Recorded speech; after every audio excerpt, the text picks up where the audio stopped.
I just got 2 whole eyefuls of the LG G5 OLED TV. So, is it time to start getting excited? Oh yeah.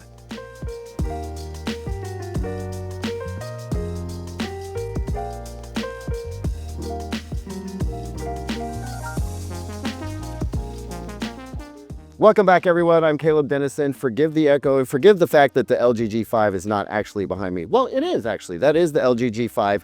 It's the 97-inch version, but I'm most excited about the 55, 65, 77, and 83-inch versions, and I'm going to tell you why in just a moment. But let's go back in time to CES for a moment. See, when we visited LG at CES, there were some details around the TV that quite frankly, they could not discuss at the time.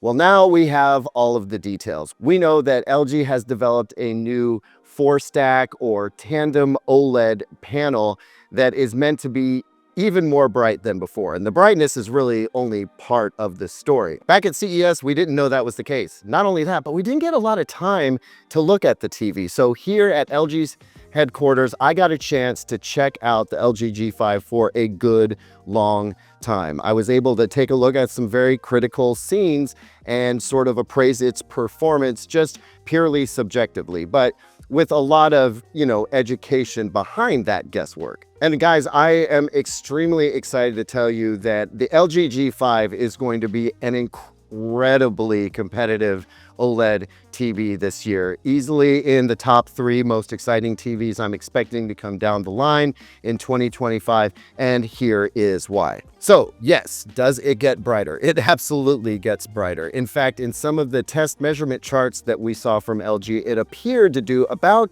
2,500 nits from a 10% window. Now, for those of you who are not measurement nerds or TV nerds in general, that is a very good number for an OLED TV, but it only tells part of the story. See, when you're watching SDR content, what you really care about is how bright the screen can get when the whole thing is lit up. And I'm very happy to report that the LG G5 has terrific full screen brightness. But when I'm talking about that, I'm talking about the white brightness, right? Because historically, that has been the toughest thing to pull off.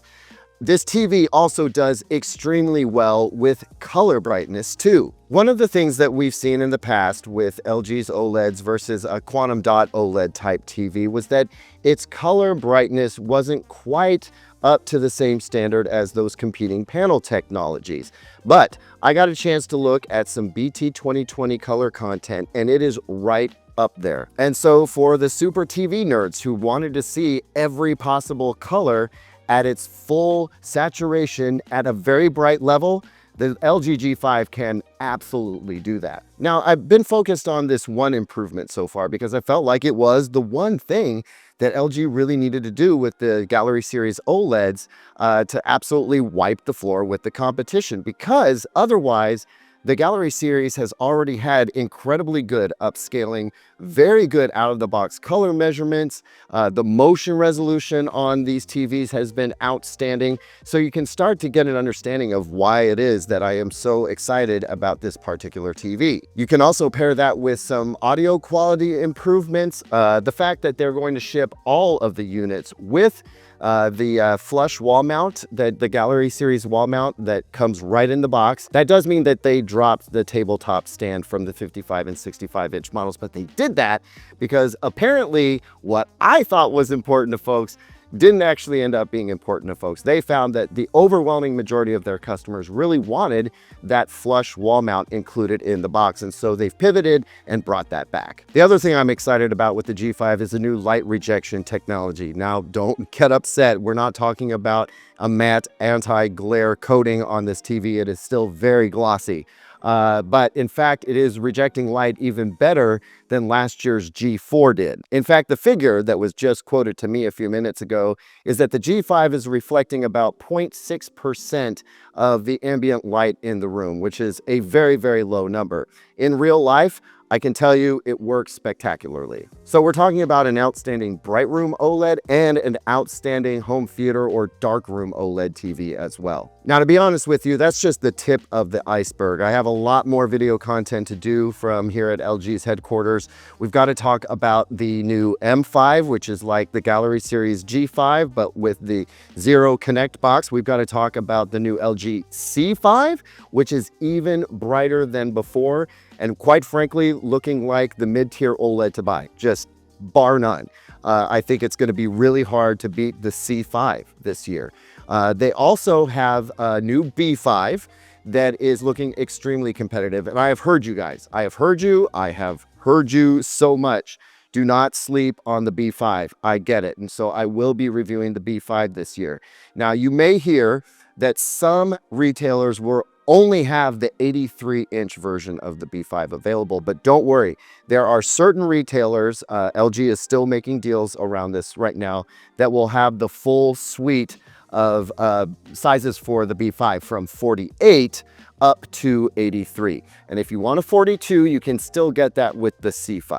Now, you might expect me to stop there, but I dropped a little hint about this from CES, and I need to reiterate it because I've had, again, some extended time with the new QLED TVs. And I'm telling you right now that the top tier QLED TV, which is 4K, by the way, they dropped 8K.